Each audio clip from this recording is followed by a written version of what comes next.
Hello student, this is Poonu. Welcome back to the channel. So आज हम start करने जा रहे हैं क्लास 10th का chapter number 3 that is pair of linear equation in two variables.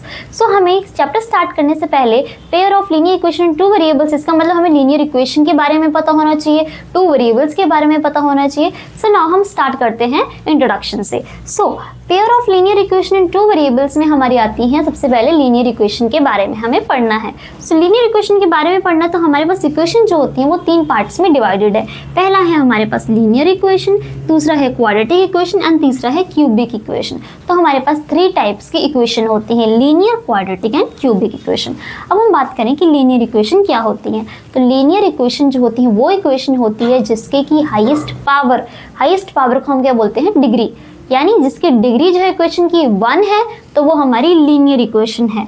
और अगर हम बात करें एग्जाम्पल की तो हम ले सकते हैं x + 8, ये हमारा क्या है, एक लीनियर इक्वेशन का एग्जाम्पल है। क्योंकि हम देखें हमारे पास वेरिएबल जो होते हैं वो क्या होते हैं, अल्फ़ाबेट्स। यहाँ पर हमारा वेरिएबल है x और हमें जो वेरिएबल होता है उसकी पावर देखनी होती है, जिसकी हाईएस्ट पावर, सबसे ज़्यादा पावर अगर उसकी 1 है तो हमारा वो होता है लीनियर इक्वेशन। हमने देखा हमारी हाईएस्ट पावर x की यहाँ पर कितनी है, 1 है, यानी ये क्या है, हमारे पास लीनियर इक्वेशन है जिसकी पावर जो है हाईएस्ट जो है या डिग्री की बात करें तो वो हमारे पास 1 है।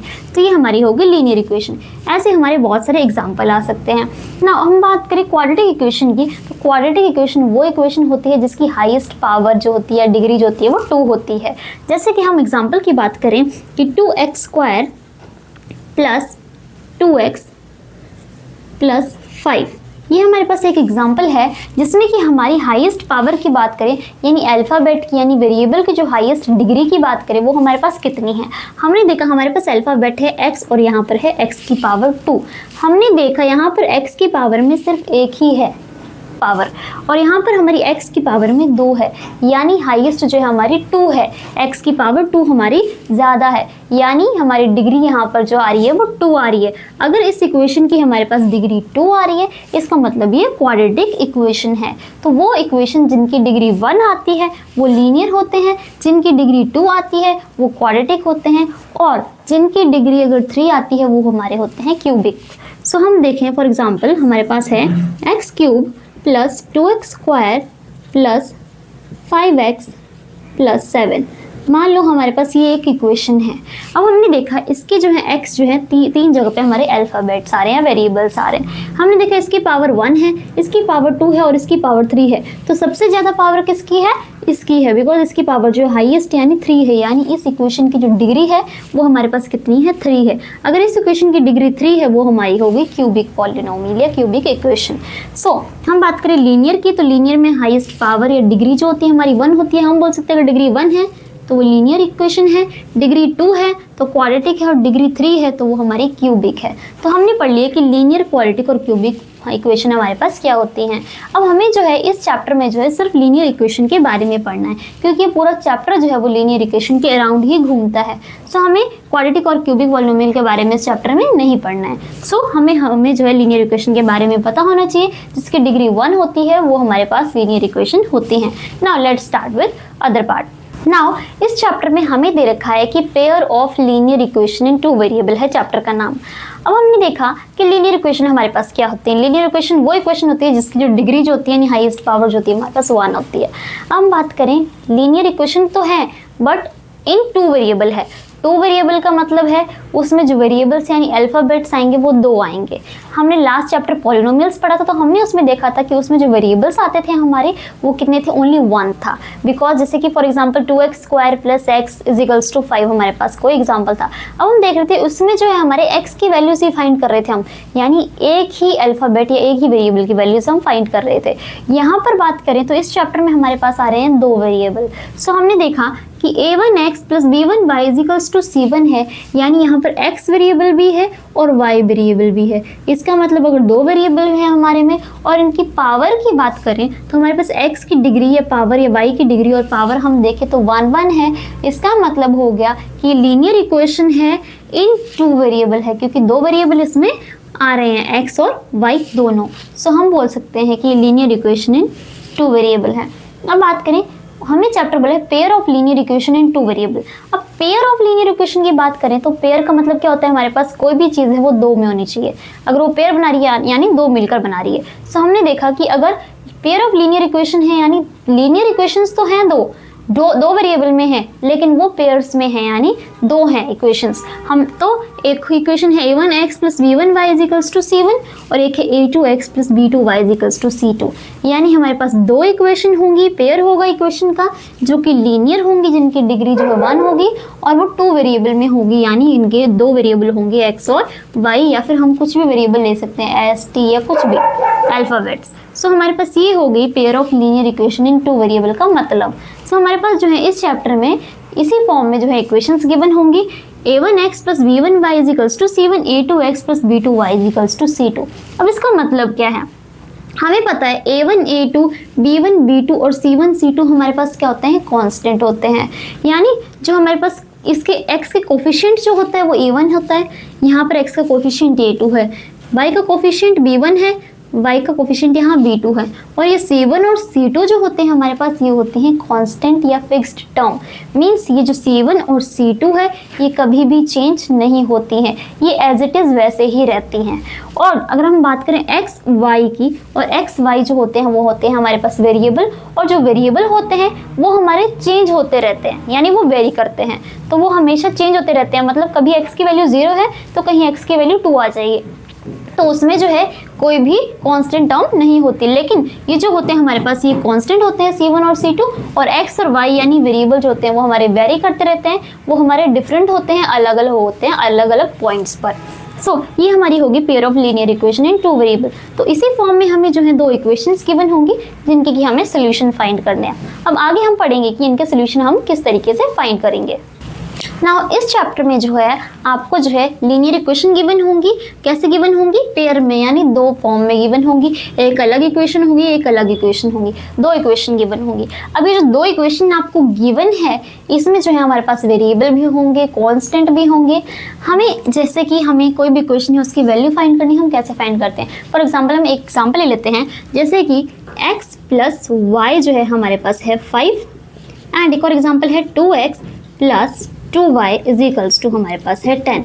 ये दो हमारी इक्वेशन है, x plus y is equals to 5 and 2x plus 2y is equals to 10। अब हमने देखा ये हमारी लीनियर इक्वेशन है, डिग्री इनकी 1 है, एंड ये पेयर भी बना रही है विद 2 वेरिएबल्स हैं। सो हमारे पास ये जो इक्वेशन है इसी फॉर्म में जो है हमारे पास पूरे चैप्टर में इक्वेशंस मिलेंगी, और हमें इन इक्वेशंस को क्या करना है, सोल्यूशंस फाइंड करने हैं।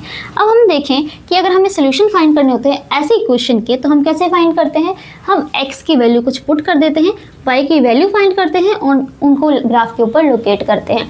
तो हमें देखना है कि जब भी हम x और y की वैल्यूज़ निकालेंगे, यहाँ से भी x और y की वैल्यू, इससे भी x और y की वैल्यू निकालेंगे, तो ये जो हमारी दोनों इक्वेशन है इनके जो ग्राफ बनेंगे हमारे पास वो हमेशा हमारे बनेंगे स्ट्रेट लाइन ग्राफ, यानी स्ट्रेट लाइन बनेगी, कोई भी कर्व नहीं बनेगा, क्योंकि इन दोनों इक्वेशन को जब हम सॉल्व करते हैं, लीनियर इक्वेशन है, डिग्री इनकी 1 ही है, सो इनके जब भी ग्राफ बनते हैं इनके हमेशा स्ट्रेट लाइन ग्राफ बनता है। अब वो कैसे बनता है उसके बारे में हम पढ़ते हैं। नाउ अब हमारे पास जो है ये दो इक्वेशंस गिवन हैं, और इन इक्वेशंस को है अगर हमें सोल्यूशंस फाइंड करने होते हैं और हमें इनका ग्राफ बनाना है सोल्यूशन से, तो हम कैसे बनाएंगे। सबसे पहले हमें क्या करना है, फर्स्ट इक्वेशन को लेना है। हमारे पास है x plus y is equals to 5। अब ये जो इक्वेशन है हमारे पास, हमें इसकी वैल्यूज फाइंड करनी है, यानी हमें x की वैल्यू फाइंड करनी है, y की वैल्यू फाइंड करनी है, और उसके बाद में हमें इसका ग्राफ बनाना है। तो हम क्या करते हैं, सबसे पहले x plus y is equals to 5 equation ले लेते हैं, that is x plus y is equals to 5। ये हमने इक्वेशन को उठा लिया। अब हमें क्या करना है, इस इक्वेशन में सबसे पहले जो x की वैल्यू है उसको हमें पुट करते जाना है, खुद ही एज्यूम करके।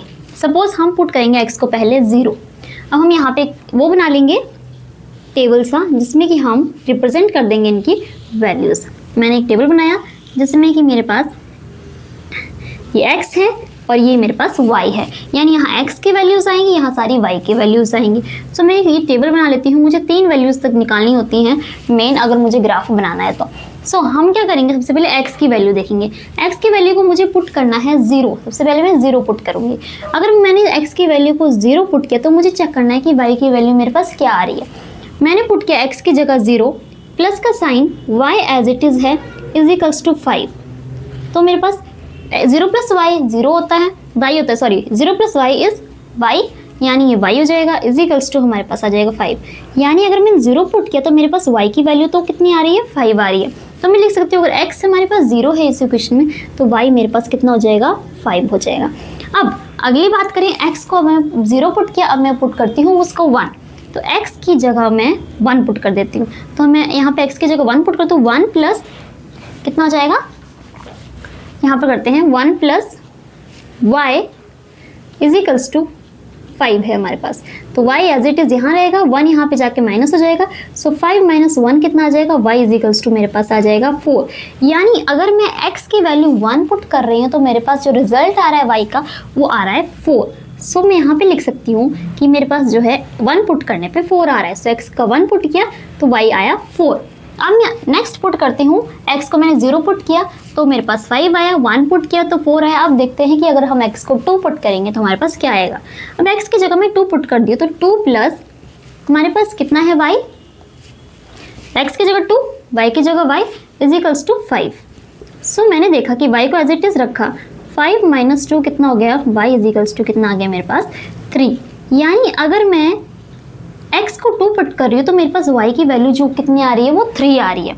इसका मतलब हो गया यहाँ पे 2 पुट करने पर मेरे पास कितना आ रहा है, 3 आ रहा है।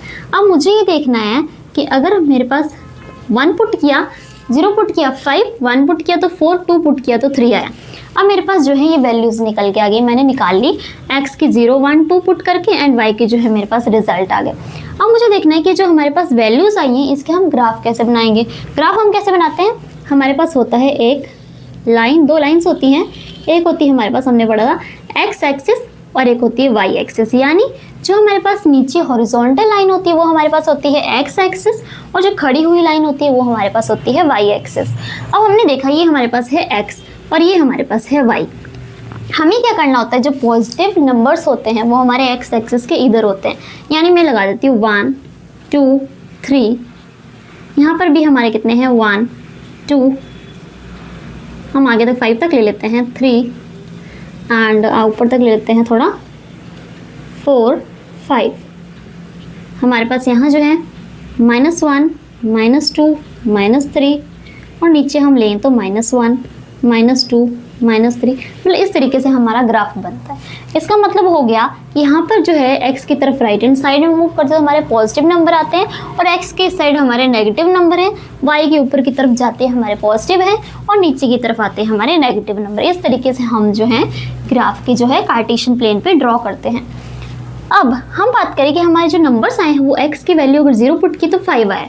यानी x और ये कोऑर्डिनेट हम कैसे लिखते हैं, 0,5 लिखेंगे बिकॉज x पहले आता है एंड देन y आता है, इस फॉर्म में लिखा जाता है इसको। तो 0,5 हो गया, 1,4 एंड 2,3। अब हम देखिए 0,5 हमारा ग्राफ के ऊपर कहाँ लोकेट होगा। हमने देखा x 0 है y 5 है, यानी x के ऊपर तो कुछ भी नहीं है, 0 है एंड y के ऊपर जो है हमारा 5 पॉइंट पे ये लाई कर रहा है। तो हम क्या करेंगे, x के ऊपर तो है ही नहीं बिकॉज 0,5 है। 3 पॉइंट्स हम लिख लेते हैं पहले। हमारे पास क्या क्या पॉइंट्स है, 0,5, एक और पॉइंट है हमारे पास 1,4 एंड एक पॉइंट है हमारे पास 2,3। ये हमने तीनों पॉइंट्स लिख लिए। अब हमें इनको क्या करना है, इस ग्राफ के ऊपर लोकेट करना है। पहला है 0,5। 0,5 का मतलब 0x वाले पे तो कुछ नहीं है एंड y वाले पे हमारा 5 है। तो हम देखें कि पॉजिटिव नंबर y पे कहाँ आ रहा है, ऊपर की तरफ, यानी y पे 5 कहाँ आएगा, यहाँ पर कहीं आ रहा है। इसका मतलब हमारा 0,5 जो है यहाँ पर रिप्रेजेंट हो रहा है। अब हम बात करें 1,4 की, x पे हमारा है 1 एंड y पे हमारा है 4। तो x पे 1 है यानी x यहाँ पर 1 है एंड y पे 4 है यानी y यहाँ पर 4 है। यानी अगर मैं 1 से 4 पे जाऊँ यहाँ पर तो कहीं यहाँ पर मेरा ऐसे ग्राफ बनेगा, क्योंकि x से 1 जा रहा है एंड y से 4 आ रहा है। तो यहाँ पर बीच में कहीं बनेगा 1,4 मेरे पास, x 1 है एंड y जो है वो 4 है। अब बात करें 2,3 की, यानी x पे 2 है, x पे तो 2 है एंड y पे 3 है, यानी यहाँ पर कहीं पर मेरा ग्राफ बनेगा। x पर कितना है, 2 है एंड y पर 3 है। ओके, सो हमारा ग्राफ कुछ इस तरीके से बनेगा, x पर 2 एंड y पर हमारा कितना है, 3 है। तो यहाँ पर मेरा कहीं बनेगा दैट इज़ 2,3, यानी यहाँ पर मेरा 2,3 इंडिकेट हो गया। इस तरीके से हम जो है पॉइंट्स को ग्राफ के ऊपर इंडिकेट कर सकते हैं। अब मैंने इंडिकेट किया तो हमें क्या करना है, जो भी हमारे पास पॉइंट्स आए इनको हम जो है ज्वाइन करेंगे। ज्वाइन करेंगे तो मैं देखूंगी कि मैंने इधर से इसको ज्वाइन किया इसको ज्वाइन किया, देन इसको, इस तरीके से मैंने ज्वाइन किया। जब मैंने इसको ज्वाइन किया तो मैंने देखा जो हमारे पास ज्वाइन करके जो है पॉइंट्स को जो ग्राफ बन रहा है वो मेरा बन रहा है स्ट्रेट लाइन ग्राफ, यानी एक सीधी लाइन बन रही है। मेरे पास कोई कर्व नहीं बन रहा, उसके अलावा कोई अदर ग्राफ नहीं बन रहा है, मेरे पास एक स्ट्रेट लाइन बन रही है। यानी जो भी हमारे पास ये चैप्टर है उसमें जितने भी इक्वेशंस आएंगे, लीनियर इक्वेशन का ग्राफ हमेशा क्या बनता है, स्ट्रेट लाइन ग्राफ बनता है, एक सीधी लाइन का ग्राफ बनता है। वो हमने चेक कर लिया इनको पुट करके। बट हमारा इस चैप्टर में जो है हमें इतनी लॉन्ग प्रोसीजर से नहीं करना है क्वेश्चन को, क्योंकि बहुत लॉन्ग प्रोसीजर होता है। हमें एज्यूम करनी पड़ती है वैल्यू, देन हमें निकालनी पड़ती है, फिर हमें ग्राफ्स में पुट करना पड़ता है, एंड देन हमें ज्वाइन करके जो है हमें ग्राफ फाइंड करना होता है। तो हमें इतना लंबा प्रोसीजर करने की ज़रूरत नहीं है। इस चैप्टर में जो है हमें क्या करना पड़ेगा, हमें एक ट्रिक बताई हुई है जिससे हम लोगों को पता लग जाएगी कैसा ग्राफ हमारे पास ऑब्टेन हो रहा है। अब हम उसके बारे में पढ़ेंगे कि हमें कैसे पता लगाना है कि हमारे पास कौन सा ग्राफ ऑब्टेन हो रहा है। ये आपने प्रीवियस क्लासेस में पढ़ा है एंड ये हमें चीज़ें पता होनी चाहिए हमें आगे की स्टडी करने के लिए। So now let's move further. So now हम स्टार्ट करेंगे कि हमें जो है अगर डायरेक्टली ग्राफ बनाना है तो हम लोगों को क्या बातें ध्यान रखनी है। पूरा लॉन्ग प्रोसीजर नहीं करके हमें जो है शॉर्ट फॉर्म में करना है। तो हमारे पास कुछ लाइंस के बारे में हमें बताया हुआ सबसे पहले, intersecting lines, parallel lines and coincident line. अब हमने नाम तो इनके पहले भी पढ़ रखे हैं। सो हम देखें कि इंटरसेक्टिंग लाइन हमारे पास क्या होती है। इंटरसेक्टिंग लाइन हमारे पास जो होती है वो लाइंस होती हैं जो कि एक दूसरे को काटती हैं। सपोज ये एक लाइन है और ये एक लाइन है, दोनों एक दूसरे को कट कर रही हैं, इसका मतलब ये हमारी क्या है, इंटरसेक्टिंग लाइंस है। तो दो लाइंस जब एक दूसरे को कट करती हैं वो हमारी होती है इंटरसेक्टिंग लाइंस। सपोज हमारे पास एक लाइन है एंड दूसरी ये लाइन है, ये एक दूसरे को कट कर रही है, तो स्ट्रेट लाइन एक दूसरे को कट कर रही है, वो हमारी होगी इंटरसेक्टिंग लाइन। यानी यहाँ पर ये इस पॉइंट पे आकर ये एक दूसरे को काट रही हैं। अब ये जो इंटरसेक्टिंग लाइंस होती हैं हमारे पास, ये जो है एक ही पॉइंट पे काटती हैं, इसका मतलब जो इनका सोल्यूशन होता है वो एक ही आता है। जितने पॉइंट्स पे जो है लाइन कट करेंगी दो लाइंस एक दूसरे को, उतने ही हमारे पास सॉल्यूशंस निकल के आएंगे। तो हमने देखा ये जो लाइंस है हमारे पास एक ही पॉइंट पर काट रही हैं, इसका मतलब एक ही सॉल्यूशन है। एक सॉल्यूशन होने का मतलब है यूनिक सॉल्यूशन है हमारा। यूनिक सॉल्यूशन वो सॉल्यूशन होता है जिनमें कि एक ही जो है हमारे पास सॉल्यूशन आएंगे, उसके अलावा कोई भी अदर सॉल्यूशन नहीं निकलेगा। यानी इंटरसेक्टिंग लाइन में हमारे कितने आते हैं, यूनिक सॉल्यूशन आता है, यानी एक ही सॉल्यूशन आएगा हमारा। तो वो होती है हमारे पास इंटरसेक्टिंग लाइन, यानी हमारे पास यूनिक सॉल्यूशन देते हैं। वो हमें ऐसे ही पता लग रहा है कि इंटरसेक्टिंग लाइन एक ही पॉइंट पे काट रहे हैं, यानी एक ही समय सॉल्यूशन देगी। अब इंटरसेक्टिंग लाइन की बात करें हम, तो हमारे पास जो इंटरसेक्टिंग लाइन जो होती है वो हमारे पास होती, अगर हमारे पास A1/A2 जो है हमारे पास वो B1/B2 के इक्वल नहीं है। अभी A1 और A2 हमारे पास है क्या, हमें पता है जब भी दो इक्वेशन हमारे पास हैं, जैसे कि हमारे पास है A1x plus B1y equals to C1 एक इक्वेशन है, और एक है A2x plus B2y equals to C2। ये हमारे पास दो इक्वेशन है।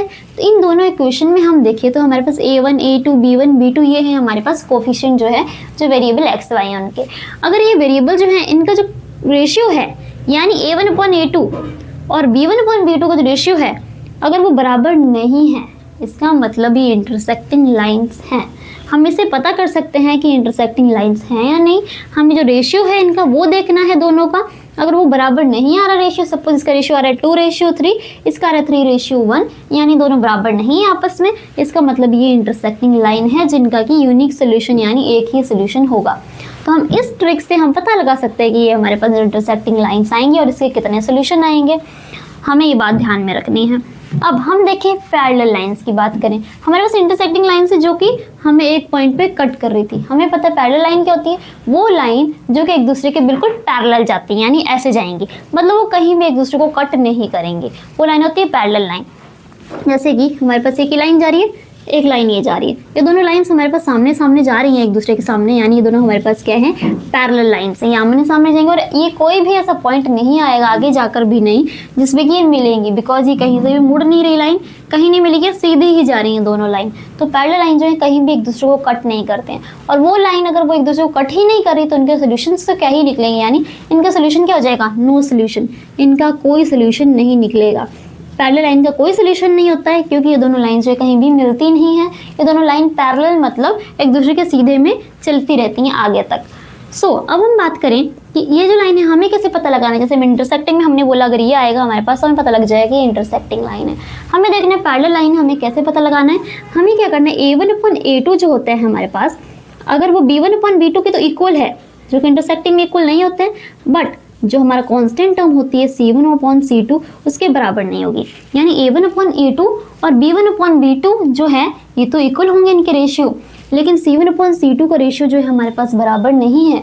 इसका मतलब ये जो लाइन है हमारे पास क्या है, पैरेलल लाइन है। तो इनमें डिफरेंस हो गया कि इन दोनों को जो है अगर रेशियो इक्वल नहीं है तो ये जो है इंटरसेक्टिंग है, और अगर तीनों में हमारा कांस्टेंट वाला इक्वल नहीं है बाकी इक्वल है तो हमारी ये पैरेलल लाइंस होती हैं। अब हम बात करें कोइंसिडेंट लाइन की, तो कोइंसिडेंट का हमें पता ही है, कोइंसिडेंट का मतलब है एक लाइन के ऊपर एक लाइन, यानी कोई लाइन है उसी के ऊपर जो है हमारी दूसरी लाइन जा रही है, दोनों लाइन इसी के ऊपर हैं।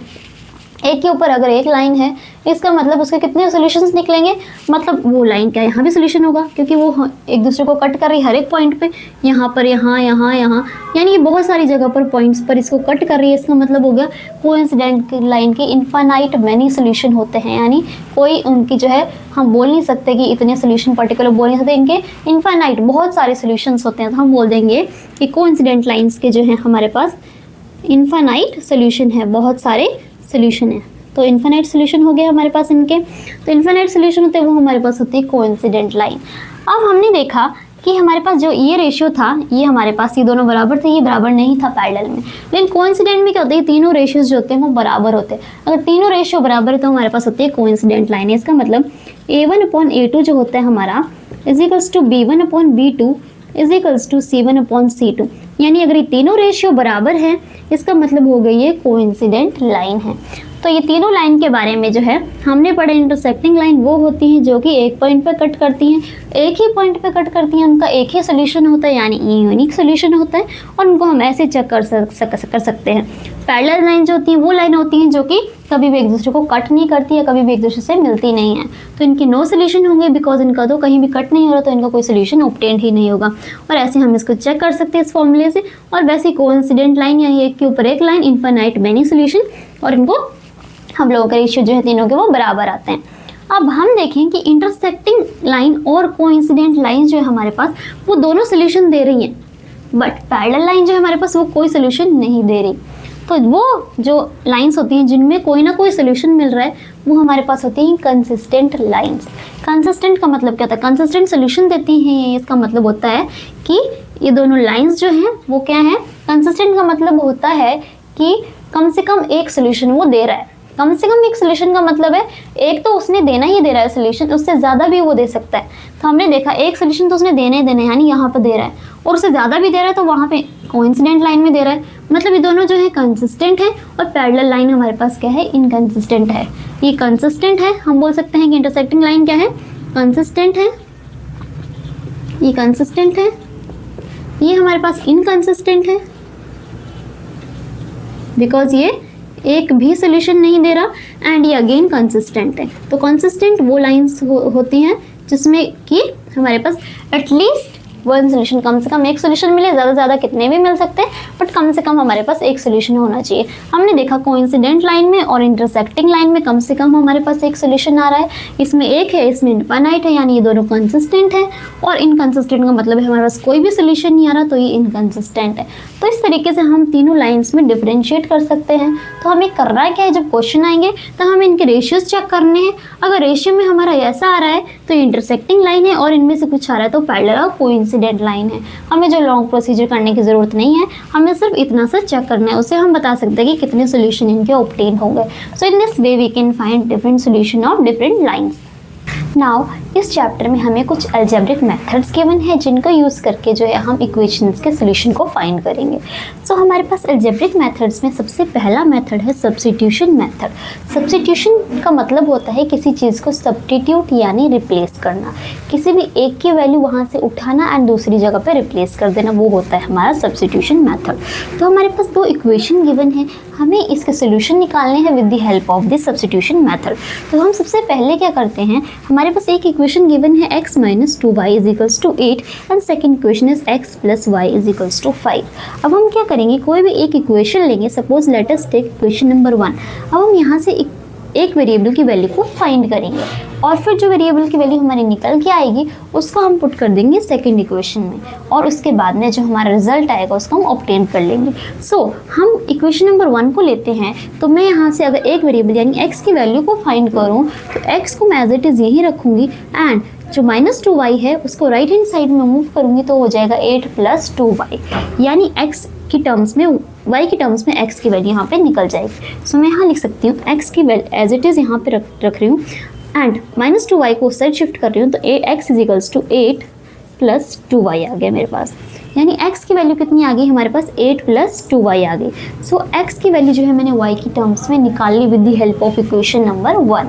अब क्या करना है, जो x की वैल्यू मेरे पास आई है मैं उसको पुट कर सकती हूँ इक्वेशन नंबर 2 में। कहाँ पर, जहाँ पर x की वैल्यू है इक्वेशन नंबर 2 में x की जगह पर, यहाँ पर मैं पुट कर सकती हूँ x की जगह पर 8 + 2y, क्योंकि x की वैल्यू है 8 + 2y है। सो यहाँ 8 + 2y पुट करूँगी तो 8 + 2y + y = 5 बनेगा, यानी जो पूरी इक्वेशन बनेगी अब मेरी वो बनेगी y की टर्म्स में, यानी एक ही वेरिएबल में। जब हमारी इक्वेशन एक वेरिएबल में बनती है तब हम इजीली जो है y की वैल्यू को फाइंड कर सकते हैं। अब हम क्या करेंगे, इसको लेट अस सपोज ये है इक्वेशन नंबर 3। अब हम क्या करेंगे, इक्वेशन नंबर 3 से x की वैल्यू को पुट कर देंगे इक्वेशन नंबर 2 में। तो हम लिख देंगे यहाँ पर putting equation number 3 in equation number 2, यानी इक्वेशन नंबर 3 की वैल्यू जो है हम इक्वेशन नंबर 2 में पुट करेंगे। तो जहाँ पर x है इक्वेशन नंबर 2 में वहाँ हम रख देंगे 8 + 2y, तो यहाँ पर मैं रख दूँगी 8 + 2y, यहाँ पर x की जगह मैंने 8 + 2y रखा, प्लस y ऑलरेडी यहाँ था, यानी प्लस का y = में था हमारे पास 5। क्या किया यहाँ पे इस इक्वेशन में, सिर्फ इतना चेंज किया है कि x की वैल्यू को 8 + 2y रख दिया, बाकी इक्वेशन सेम है। अब हमने देखा कि हमारे पास ये जो इक्वेशन आई यहाँ पर हमारा था कांस्टेंट। अब ये जो हमारा कांस्टेंट है इसको हम राइट हैंड साइड में मूव करेंगे क्योंकि यहाँ पे ऑलरेडी हमारा कांस्टेंट प्रेजेंट है, और जो हमारे वेरिएबल्स है उनको हम क्या कर सकते हैं, ऐड कर सकते हैं। 2y + y कितना होता है हमारे पास 3y, यानी 2y + 1y हमारे पास 3y हो जाएगा। तो यहाँ पर हमारा आ जाएगा 3y = में 5 था और यहाँ पर हमारा 8 है, तो 8 यहाँ इस साइड राइट हैंड साइड में जाके कितना हो जाएगा -8, 5 - 8, बिकॉज उस साइड पॉजिटिव 8 था एंड मूव करेंगे राइट हैंड साइड में तो वो नेगेटिव साइन हो जाएगा। तो 3y यहाँ पर है, सो 8 - 5 होता है हमारे पास 3, बट 8 बड़ा वाला है एंड 8 के साथ में नेगेटिव साइन है, सो हमारा आ जाएगा -3। देन y की वैल्यू कितनी आएगी, इन मल्टीप्लाई में था इधर जाके डिवाइड में, सो -3/3, यानी y की वैल्यू हमारे पास कितनी आ रही है -1। 3 से 3 कैंसिल आउट हो जाएगा तो माइनस का साइन के साथ में 1 बचेगा। सो -1 हमारी y की वैल्यू निकल के आ गई, यानी जब हमने इस इक्वेशन को y की टर्म्स में किया तो हमारी इजीली जो है y की वैल्यू निकल के आ गई। अब जो हमारी y की वैल्यू निकल के आई है इसको हम पुट करेंगे x की इक्वेशन में, जहाँ पर हमारे पास y की टर्म्स में हमने इक्वेशन निकाली थी। x = 8 + 2y था, तो y की वैल्यू को यहाँ पुट करेंगे -1 तो हमें x की वैल्यू मिल जाएगी, यानी x को एज इट इज़ रखेंगे = 8 + 2 × -1 कितना आ जाएगा, x = 8 - 2, तो x कितना आ जाएगा हमारे पास 6, क्योंकि 8 - 2 हमारे पास कितना होता है 6 होता है। सो हमारे पास ये वैल्यू निकल गई x की 6, क्योंकि जैसे ही हमने y की वैल्यू -1 निकाली तो हमारे पास x की वैल्यू जो है कितनी आ गई 6 आ गई। तो इस मेथड से जो है हम सब्स्टिट्यूशन मेथड से सब्स्टिट्यूट करके जो है वैल्यूज़ को फाइंड कर सकते हैं। So this is substitution method. Now हमारे पास सेकेंड मेथड जो है वो हमारा है एलिमिनेशन मेथड। अब हमने सब्स्टिट्यूशन मेथड में तो सीखा था कि हमें जो है x की y की वैल्यू निकाल कर जो है रिप्लेस कर देनी है दूसरी इक्वेशन में। अब हम एलिमिनेशन मेथड की बात करें तो एलिमिनेशन का मतलब क्या है, एलिमिनेट करना, यानी किसी भी चीज़ को हटाना, वहाँ से रिमूव करना। सो ये हमारा एलिमिनेशन मेथड जो है इसमें हमने क्या करना है, जैसे हमारे पास दो इक्वेशन गिवन है x + y = 9 और x - y = 5। अब इन दोनों इक्वेशन में हमें अगर एलिमिनेशन मेथड का यूज़ करना है, इसका मतलब हमें एक वेरिएबल, कोई भी एक वेरिएबल, इसको सबसे पहले हमें रिमूव करना पड़ेगा, यानी एलिमिनेट करना पड़ेगा, वहाँ से हटाना पड़ेगा। तो हम इनमें से कोई भी एक रिमूव कर देंगे वेरिएबल को, दूसरा बचेगा उसकी वैल्यू फाइंड कर लेंगे एंड लास्ट टाइम हम उस वेरिएबल की भी वैल्यू फाइंड कर लेंगे। तो हम कैसे करेंगे, हमें क्या करना है, दो इक्वेशन गिवन है, हमें जो है उन इक्वेशन को कैसे फाइंड करना है, हमें एक लाइन लगानी है उनके नीचे। फिर हमें क्या करना है, हमें देखना है कि साइन, ये पूरा एलिमिनेशन मेथड में साइन का ही खेल है, यानी हमें क्या करना है, हमें चेक करना है कि साइन क्या है उनके। डायरेक्टली हमें देखना है कि क्या एलिमिनेट हो रहे हैं। यहाँ प्लस है एक्स के साथ प्लस है, यानी एक्स और एक्स को हम करेंगे तो दोनों आपस में क्या होंगे, ऐड होंगे। अगर हम देखें y की वैल्यू तो y को प्लस है, यहाँ पे माइनस है। प्लस माइनस क्या होता है, हमारे पास माइनस होता है, यानी y में से माइनस को माइनस करेंगे तो ये रिमूव हो जाएगा, यानी एलिमिनेट हो जाएगा यहाँ पर। यानी हमें इसमें कोई भी हमें साइन चेंज करने की ज़रूरत नहीं है, ना हमें किसी नंबर से मल्टीप्लाई करने की ज़रूरत है इसको एलिमिनेट करने के लिए, हमारा डायरेक्ट एलिमिनेट हो रहा है। तो हम क्या करेंगे, यहाँ से जो है ये तो वही रहेगा, ये जो है हमारा एलिमिनेट हो जाएगा, यानी प्लस वाई माइनस वाई जो हमारा एलिमिनेट हो गया। बचा क्या, ये दोनों प्लस हो जाएंगे, प्लस प्लस हो जाएंगे, एक्स प्लस एक्स हमारे पास आ जाएगा 2x इजिकल्स 2 का साइन 9 + 5 हो जाएगा हमारे पास 14। सो हमारे पास x की वैल्यू निकालेंगे तो ये मल्टीप्लाई में है, डिवाइड में चल जाएगा, 14 डिवाइड बाई 2। सो x की वैल्यू हमारे पास कितनी आएगी, 7। अब हमारे पास जो x की वैल्यू निकल के आ गई दैट इज 7। जो हमारी x की वैल्यू है वो हमें क्या निकालनी है, y की वैल्यू। यहाँ से हम कोई भी क्वेश्चन में x की वैल्यू पुट कर देंगे। सपोज x + y = 9 है, इसमें हम क्या करेंगे, x की वैल्यू पुट करेंगे। तो x की वैल्यू है 7, तो मैंने 7 पुट कर दिया, प्लस y = 9। सो मैं y यहाँ पर रख दूंगी एंड 7 को साइड लेके जाएंगे तो 9 - 7 हमारे पास कितना आ जाएगा, 2, यानी y की वैल्यू कितनी आ गई, मेरे पास 2 आ गई। अब मैंने x की वैल्यू भी फाइंड कर ली, y की वैल्यू भी फाइंड कर ली। ये मैंने किया एलिमिनेशन मेथड से। एलिमिनेशन मेथड में हमें कोई भी एक वैल्यू को रिमूव करना है, यानी हटा देना है, और दूसरी वैल्यू को फाइंड कर लेना है। अब हम इसके एक और एग्जाम्पल की बात करते हैं। नाउ हम अगर एक और क्वेश्चन की बात करें जो हमें एलिमिनेशन मेथड से करना है, तो हमारे पास 2 इक्वेशन गिवन है। अब हमें क्या करना है, हमें देखना है कि क्या ये x या y एलिमिनेट हो रहा है हमारा, यानी हमने देखा 5x यहाँ 4x है, यानी ये तो नहीं हमारा कट रहा, 2y 3y भी नहीं कट रहा। जब ऐसे क्वेश्चन गिवन हो जिसमें कि हमारा डायरेक्ट एलिमिनेशन नहीं हो रहा है, तो हमें क्या करना पड़ेगा, हमें जो नंबर्स हैं कोई ना कोई, या तो x वाले वेरिएबल को या तो y वाले टर्म को हमें जो है सेम करना पड़ेगा। जैसे हम सेम करेंगे दोनों को तो सब्ट्रैक्ट कर सकते हैं इजीली, तो हमारे पास 0 आ जाएगा सब्ट्रैक्ट करके। यानी हमें किसी को भी हमें बराबर करना है। हम मान लेते हैं हमें x को बराबर करना है। अगर मुझे चाहिए x की टर्म में भी यहाँ कोफिशिएंट बराबर आए, इसका भी कोफिशिएंट बराबर आए, तो दोनों आपस में कट सकते हैं। तो मैं क्या करूँगी, अगर 4 को मैं 5 से मल्टीप्लाई कर दूँ, इस नंबर को उल्टा यहाँ इससे मल्टीप्लाई कर दूँ और इस नंबर को इससे मल्टीप्लाई कर दूँ, यानी 4 को मैं इससे मल्टीप्लाई कर दो 5 से, 5 4 20, और 5 को 4 से कर दो, 4 5 20, दोनों 20 हो जाएंगे। 20x और 20x आपस में कट जाएंगे, यानी रिमूव हो जाएंगे, एलिमिनेट हो जाएंगे। तो हम इस तरीके से कर सकते हैं। तो मैं क्या करूँगी कि सबसे पहले ये जो पूरी इक्वेशन है इसको मल्टीप्लाई करूँगी 5 से। इसको मैंने मल्टीप्लाई कर दिया 5 से, एंड ये जो पूरी इक्वेशन है इसको मल्टीप्लाई कर दिया 4 से। जब मैंने इसको पूरी इक्वेशन को मल्टीप्लाई किया 4 से और इसको 5 से किया, तो मेरा ऑब्टेन क्या हुआ, 5 4 20, यानी मेरा आया 20x प्लस का साइन, ये जो पूरी इक्वेशन है वो पूरी मल्टीप्लाई होगी 4 से। सो 2 4 8 हो जाएगा, 8y = 12 4 48। ये आ गया मेरा फर्स्ट इक्वेशन। सेकंड की बात करें तो 5 से पूरी इक्वेशन को 5 4 20x, देन प्लस का साइन 5 3 15y = 11 5 55। ये मेरे पास दोनों इक्वेशंस आ गई जिनको कि मैंने मल्टीप्लाई करके जो है सेम बना लिया। अब मैं देखूँ 20x दोनों सेम आ रहे हैं।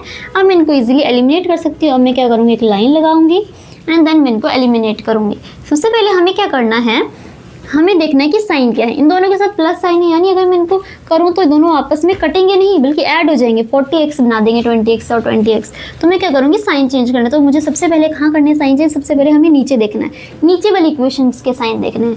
नीचे वाली इक्वेशन में यहाँ प्लस है तो हमें क्या करना है, साइन चेंज करना पड़ेगा। प्लस से अगर मैं माइनस कर दूँ दोनों जो है यहाँ से रिमूव हो जाएंगे। 20 प्लस का है, यहाँ -20 हो जाएगा, रिमूव हो जाएगा। यानी मुझे यहाँ साइन ये प्लस का है तो मैं यहाँ पे क्या कर दूंगी, माइनस कर दूंगी। यहाँ पर मेरा प्लस है, यहाँ पर भी मुझे क्या करना पड़ेगा, माइनस। अगर यहाँ साइन चेंज करें तो सारे में मुझे साइन चेंज करने पड़ेंगे। यहाँ पर भी प्लस है, यहाँ पर भी मुझे माइनस करना पड़ेगा।